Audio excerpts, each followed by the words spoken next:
Have you ever stopped to think about how we treat people when we assume they're nobody? When we look at someone and, in seconds, decide that this person doesn't deserve our attention, our respect, our humanity? The truth hurts, but it needs to be said. Most of us are guilty of this. We judge by clothing, by car, by appearance, and we think it's okay.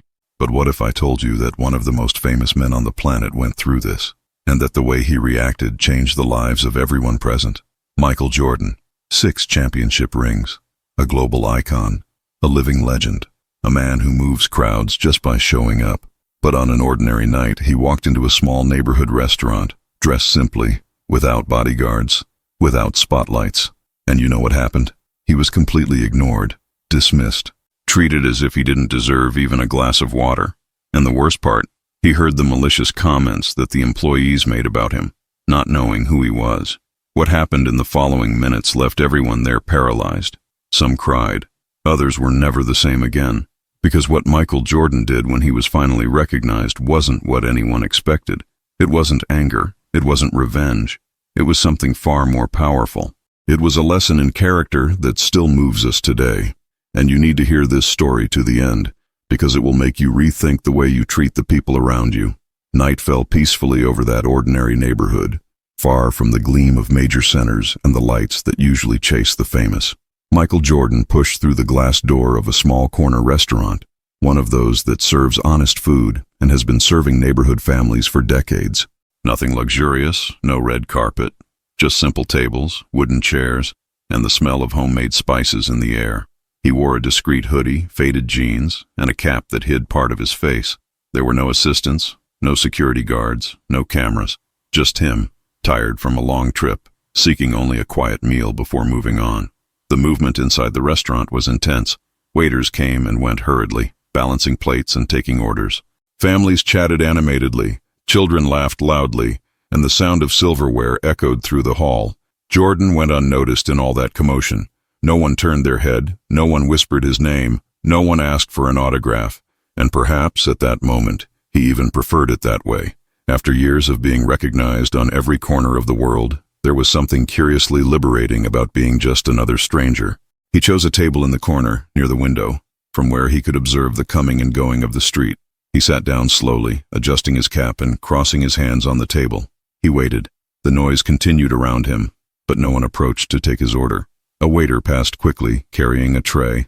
Another passed right after, without even looking in his direction. Jordan followed with his eyes, without rush, without irritation, just waiting, as any customer would. Minutes passed. Then a few more. He watched couples being served, families receiving their plates.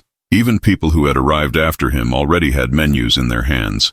And there, at the corner table, Michael Jordan remained alone, invisible, as if he weren't really present.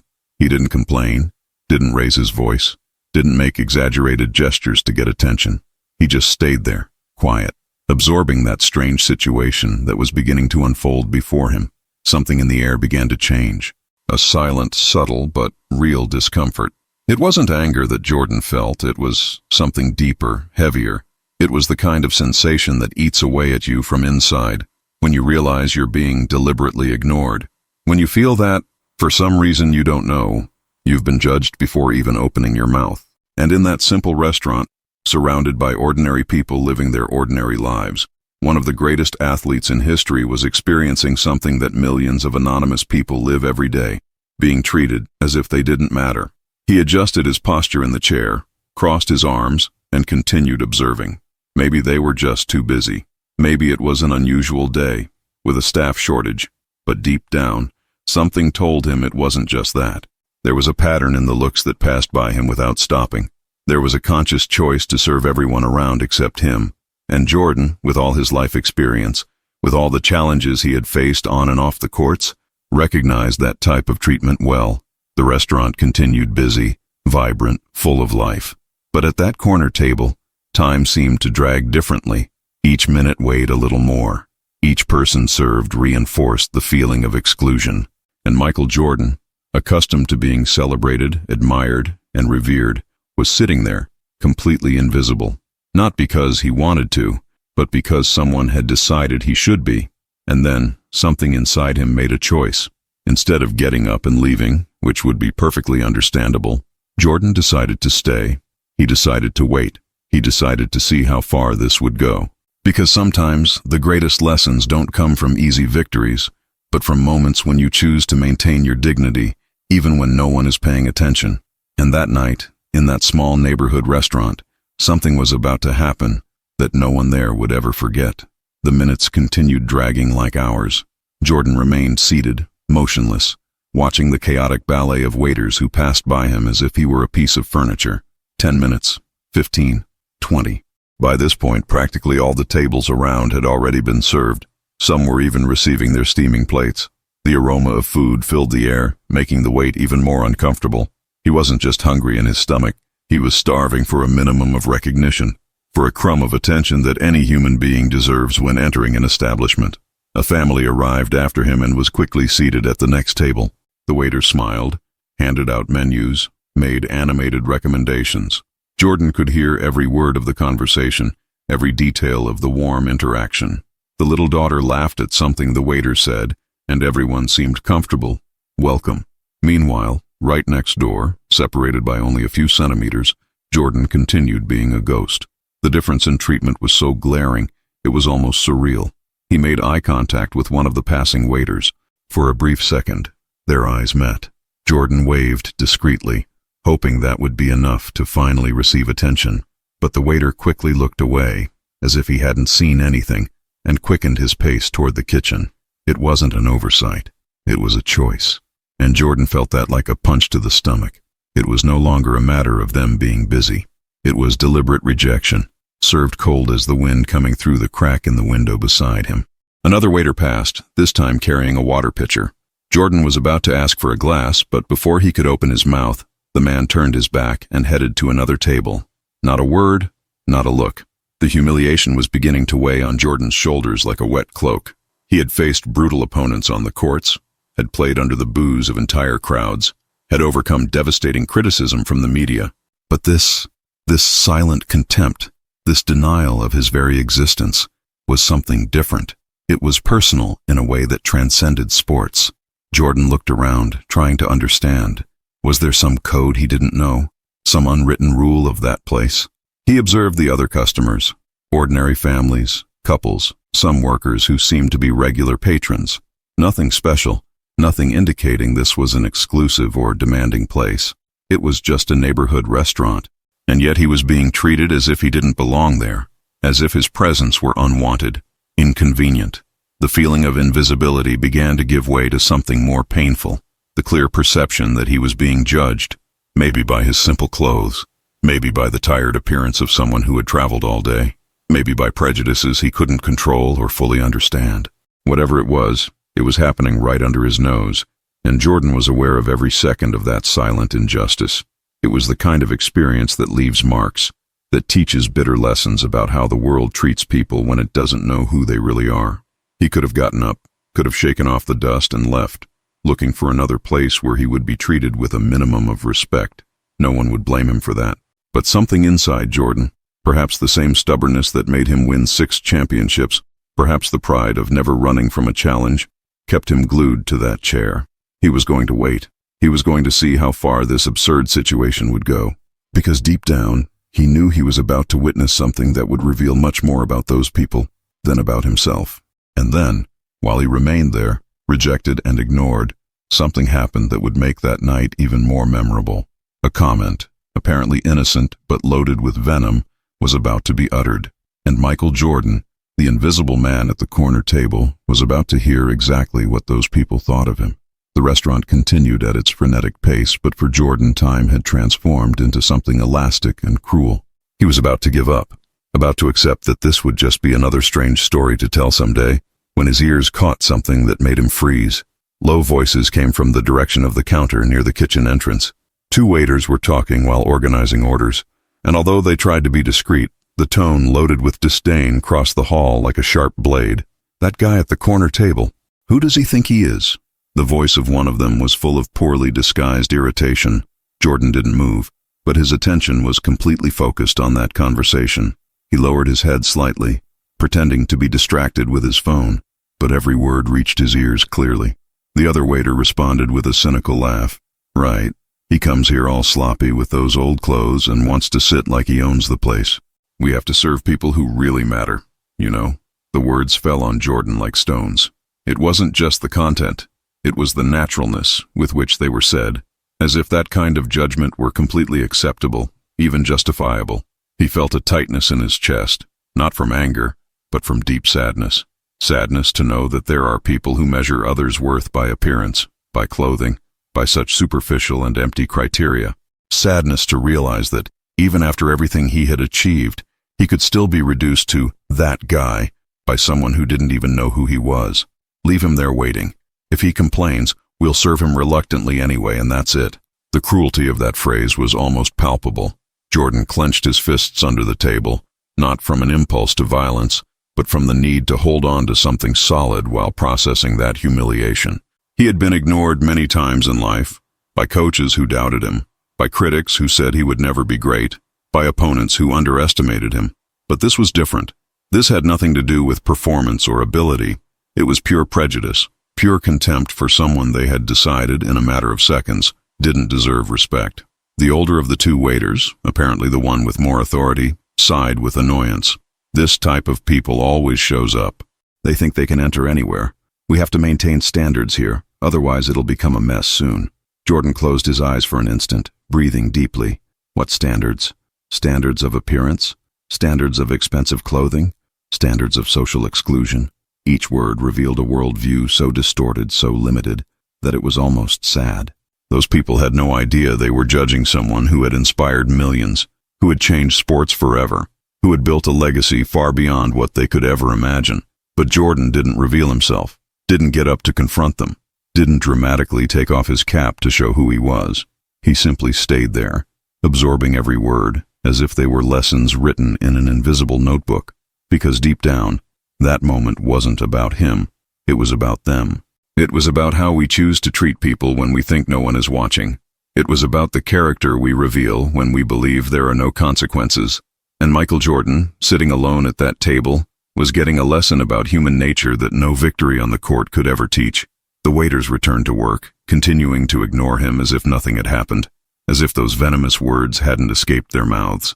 Jordan remained motionless, but something had changed inside him. It wasn't anger, it was determination. Determination to transform that moment into something meaningful, because he knew, with absolute certainty, that that night was far from over, and when the truth finally came to light, every word of those comments would weigh like lead on the conscience of those who uttered them. And then, as if the universe were conspiring for justice to be done, someone in the restaurant began to observe more carefully the solitary man at the corner table. Someone who, unlike the others, had eyes to see beyond appearances. Among the coming and going of the hall, an older employee moved with the calmness of someone who knew every corner of that restaurant. His name was Robert, and he had worked there for almost 15 years. Unlike the younger ones, Robert had the habit of observing people, not to judge them, but out of pure human curiosity. He noticed the details. The couple who came back every week to celebrate their dating anniversary, the lady who always ordered the same dish, the shy young man who gathered courage to read poetry aloud on open mic nights. And that night, something caught his attention. The man at the corner table. There was something about him that seemed familiar. Robert passed by the table once, casting a quick glance. Then he passed again, this time more slowly. The profile, the posture, the way of crossing his arms. Something was making his brain fire recognition alarms, but he couldn't pinpoint what. It was like having a word on the tip of your tongue, that frustrating feeling of almost remembering something important. He stopped behind the counter, pretending to organize napkins, but was actually observing. The man didn't seem bothered by the wait. In fact, there was an almost superhuman patience in the way he remained seated, as if he were accustomed to withstanding much greater pressures than that. Robert frowned. Where had he seen that face? Maybe on television, maybe in some magazine. The cap hid part of the features, but the shape of the face, the jawline, those intense eyes, there was something there. Discreetly, Robert took his phone from his pocket and moved to a more private corner.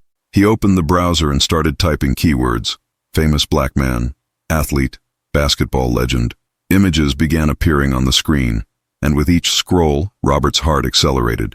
He enlarged a specific photo, compared it with the man at the table, looked at the photo again. His eyes widened. His breath caught in his throat. The phone nearly slipped from his trembling hands. "My God." The words came out in an almost inaudible whisper. Robert had to lean on the counter to not lose his balance. This wasn't possible. It couldn't be true. But it was. The man sitting alone, ignored, despised at the corner table, was Michael Jordan. Michael Jordan. 6-time NBA champion, 5-time MVP, one of the greatest, if not the greatest athlete of all time. And he was there, in that simple neighborhood restaurant, being treated as if he were nobody. The blood disappeared from Robert's face.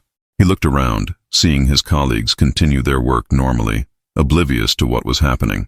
He saw the waiter who had made the malicious comments pass through the hallway, laughing at some inside joke.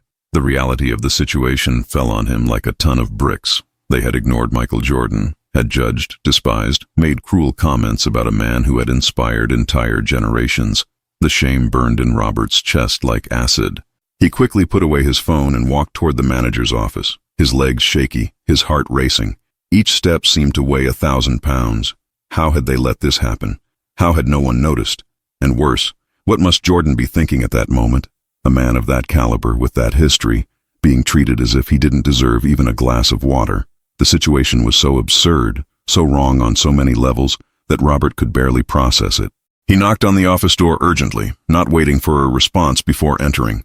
The manager, Tony, looked up from his papers with an irritated expression at the interruption. But when he saw Robert's pale face, the expression of panic stamped on every line of his face. Irritation gave way to concern. "What happened?" asked Tony, already standing up. Robert swallowed hard, trying to find words to explain the inexplicable. And when he finally managed to speak, his voice trembled. "We have a problem. A very, very serious problem." Tony left the office in a hurry, following Robert as if the restaurant were on fire. The manager still didn't fully understand the gravity of the situation. He thought maybe it was an important customer from the region, maybe some local politician or influential businessman. But when Robert discreetly pointed to the corner table and whispered the name, Tony's world collapsed. He stopped in the middle of the hallway, mouth agape, his face losing all color. "Are you sure?" His voice came out strangled. Robert just nodded, showing the photo on his phone. It was him, without a shadow of doubt. The manager took a deep breath, trying to control the panic rising in his throat. His mind raced in 1,000 directions at once. How long had Jordan been waiting? Who had been responsible for ignoring him? What should he do now? How to fix this? The restaurant's reputation, his own career, everything was at stake. He nervously smoothed his hair, adjusted his tie, and began walking toward the table, each step weighing as if he were going to his own judgment. Meanwhile, the atmosphere in the hall began to change in a subtle but noticeable way. Robert had discreetly alerted one of the closest waiters, who in turn whispered to another. The news spread like a silent fire. "It's Michael Jordan. The guy at the corner table is Michael Jordan." Faces paled. Nervous glances were cast in the direction of that table. The same employees who had passed by him with indifference now stopped mid-movement, paralyzed by the understanding of the monumental error they had committed. The waiter who had made the malicious comments felt his legs weaken.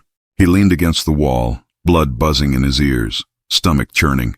Everything he had said, every venomous word, every cruel judgment, came back to haunt him like ghosts.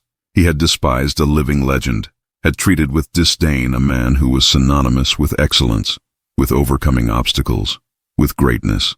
The shame was so intense that he wished he could disappear, melt into the floor, cease to exist. Tony finally reached the table. Jordan calmly raised his eyes, without surprise, as if he were already expecting that moment. The manager opened his mouth to speak, but the words died in his throat. "What do you say in a situation like this? How do you apologize for such disrespect?" He cleared his throat, his hands sweating cold. "Mr. Jordan, he stuttered, his voice failing. "We didn't know you were here. Please accept our most sincere apologies for the wait." Jordan just looked at him, those penetrating eyes that had intimidated opponents on the courts now fixed on the manager. There was no anger in that look. There was something worse. There was disappointment. There was the clear understanding that that treatment wasn't about him not having been recognized, but about him having been judged and discarded by his appearance. And that was much deeper, much more revealing about the character of that place than any operational error. Other employees began to approach, forming an uncomfortable semicircle around the table, some with expressions of genuine shock, others with shame written in every feature of their faces. Customers at nearby tables began to realize that something important was happening. Conversations were dying down gradually. Silverware stopped clinking. The entire hall, which moments ago was a chaotic buzz, was now immersed in a heavy silence, loaded with tension and expectation. And then, with a calmness that only the truly great possess, Michael Jordan stood up. The movement was slow, deliberate, almost ceremonial. All eyes were on him now, no longer the invisible man, but the absolute center of attention. He adjusted his cap, straightened his back, and looked around the restaurant. The silence was deafening, and at that moment, everyone there understood they were about to witness something that would mark them forever. Jordan stood for a few seconds that seemed eternal. All the people in the restaurant, employees, customers, even children, were mesmerized, waiting to see what would happen next. Would it be a scandal? A viral moment that would destroy the establishment's reputation? A justified explosion of anger from someone who had been deeply disrespected? The tension was so dense it could be cut with a knife. But then, to everyone's absolute surprise, Jordan did something completely unexpected. He smiled. It wasn't a mocking or sarcastic smile. It was a genuine smile, loaded with wisdom and compassion. Jordan looked at the manager, then at the waiters around him, and finally spoke. His voice was calm, firm, without any trace of anger. "You know, I've been underestimated many times in life. They said I was too short, too weak, that I would never get far. And you know what those experiences taught me? That a person's true character appears not when they're dealing with someone important, but when they're dealing with someone they think doesn't matter." The silence became even deeper. Each word from Jordan fell like drops in a calm lake, creating waves that expanded throughout the hall. He continued, "When I came in here today, I didn't come as Michael Jordan, the basketball player. I came as a tired man, hungry, wanting just a simple meal. And you treated me exactly as you would treat any other person you considered unworthy. And you know something? That taught me more about you than about me." The waiter who had made the malicious comments began to cry. Genuine tears of shame rolled down his face as he shook his head, unable to look directly at Jordan. Other employees lowered their eyes, feeling the weight of their own actions. But Jordan wasn't there to humiliate them. He was there to teach. "I could leave here and tell this story to millions of people. I could ruin this place's reputation with a single social media post. But I'm not going to do that. You know why?" He paused, letting the question echo. "Because I believe in second chances. I believe people can learn and grow. But I want you to understand something. Every person who walks through that door," he pointed to the entrance, "deserves the same respect you would give to anyone. It doesn't matter how they're dressed. It doesn't matter where they're from. It doesn't matter if they're famous or anonymous. Dignity is not something you earn. It's something we all already have simply by being human." Tony, the manager, was clearly emotional, struggling to maintain his composure. "Mr. Jordan, you are absolutely right. There are no excuses for what happened here. And I promise in front of all these customers that this will never happen again. We will change. We will be better." His voice was choked, sincere. Jordan nodded, acknowledging the promise, but knowing that words are easy. It would be the actions that would count. Jordan then did something no one expected. He extended his hand to the waiter who had made the comments, the young man who was still crying from shame. "What's your name?" he asked gently. Marcus," the waiter replied, his voice trembling. Jordan shook his hand firmly. "Marcus, you made a mistake, an ugly mistake. But mistakes don't define who we are. What we do after them is what defines us. Use this. Let it transform you into someone better. Can you do that for me?" Marcus nodded vigorously, unable to speak, the tears now mixing shame with gratitude. Customers at nearby tables were visibly moved. Some had tears in their eyes. An elderly lady began to applaud, and slowly, others joined until the entire restaurant was applauding. It wasn't a celebrity ovation. It was a recognition that they had just witnessed a true lesson in character, in forgiveness, in greatness that went far beyond any sports achievement. Jordan waved in thanks, but then raised his hand asking for silence. "One more thing," he said, taking his wallet from his pocket. "I'm still hungry. Do you serve here?" A nervous, relieved laugh ran through the hall. Tony almost tripped over his own words. Of course we do. The meal is on the house, obviously." But Jordan shook his head. "No, I'm going to pay, like any other customer, because that's what it's about, isn't it? Being treated like any other customer." And so Michael Jordan sat down again, This time, however, he was no longer invisible. He was surrounded by respect, admiration, and most importantly, by a lesson that no one in that restaurant would ever forget. Because that night, they didn't just meet a legendary athlete. They met a man who used his moment of humiliation to elevate others, to teach, to transform a terrible situation into an opportunity for growth. And that, much more than any championship ring, was the true measure of his greatness. So, after hearing this incredible story, what's going through your mind? Have you ever treated someone that way? Have you ever judged someone by their appearance, by their clothes, by their first impression? The truth is that all of us, at some point, fail at this. But the beauty of this story isn't just in the mistake that was made. It's in the redemption, in the second chance, in the life lesson that Michael Jordan gave to everyone there. He could have destroyed that restaurant with a post, could have humiliated the employees, but he chose to teach. He chose to elevate. Think about it. How many times do we miss the opportunity to meet someone incredible because we judge before understanding?